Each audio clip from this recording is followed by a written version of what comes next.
a very Thanks for having punchable me. face. How did you come up with this title?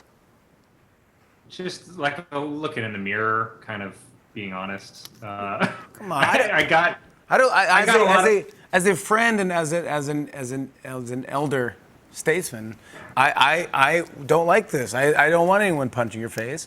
And if someone did, I would get your back. Well, thank you, thank you. It was also a real concern of my parents when I told them the idea for a title. They were very concerned that it would be more of an invitation than a description. But people, I've heard it from a lot of, I've heard it from a lot of friends that are like in a nice way, but we're kind of like, you look like a little. There's some punchable elements there. I will say it's a fast read. It's a really funny book. If you don't even get to the reading part, the chapters are funny. Can I just go through some of these chapters? Here's Please, one please. I liked. This chapter is called "Oops, I Fell Asleep in a Graveyard." Yeah. Yeah. This, and I love this because this was at the time Jimmy Buffett saved my life. And then I had a question because I go, wait, he means, and then you put it in the parentheses, and I don't just mean with his music.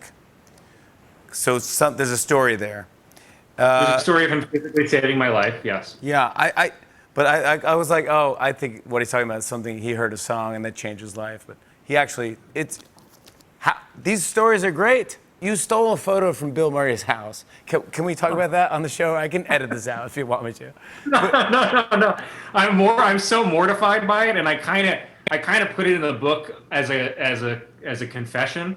You know, I believe Mr. Murray also Catholic, so I hope he understands the concept of confession, penance, forgiveness. But I was when I was a writer at SNL, I was at his house. There was a Christmas party, and my friend and I were walking around like with our like starry-eyed that we were there, and we were like wandering the house because everyone was all over the place, and we at some point passed like a box of stuff that and it was just like we looked in the box and there were all these photos of Bill Murray and Richard Pryor together.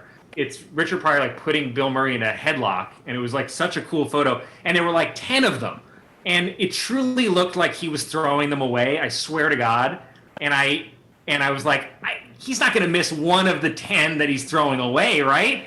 And so I was like, I was like, I will value. It felt like not stealing. It felt like one man's trash is another man's treasure. And I think now, as a person who finds treasure full time with a metal detector, Holy moly, you are a treasure hunter. perspective. I understand. You know, I take it back. Yeah, I agree. You're so right. Colin, when we have our guests on the show, we want to know if there's any charities or organizations that they'd like to talk about. And you chose this organization called REACH. Yeah. Would you like to talk about that and just tell me what that's about? Yes, I would love to. So I went to this. I got into this high school that was in Manhattan. I grew up in Staten Island, and there was this school I got into called Regis High School that is a free school. It's a really good academic school, and if you get in there, there's no tuition. They started this program, REACH, and what it does is it is basically a boot camp from 5th grade to 8th grade for kids who are economically disadvantaged from all the boroughs of New York, and it helps get them extra training and help intensively in the summer and also throughout the school year to basically bridge the gap that exists for a lot of kids in New York. It's super effective. So many of the kids get into great high schools, great colleges, have great careers, and it's like they do such a good job. And for me, education was the way out, and I think that's such a great way up for everyone in New York. Thanks for doing that, and thanks for talking about that. And congrats on the you. book. My man, Colin Jost. Thank Oh, my gosh. This is awesome, buddy. I can't wait to see you in Thank you. person, hopefully soon. On and on and on.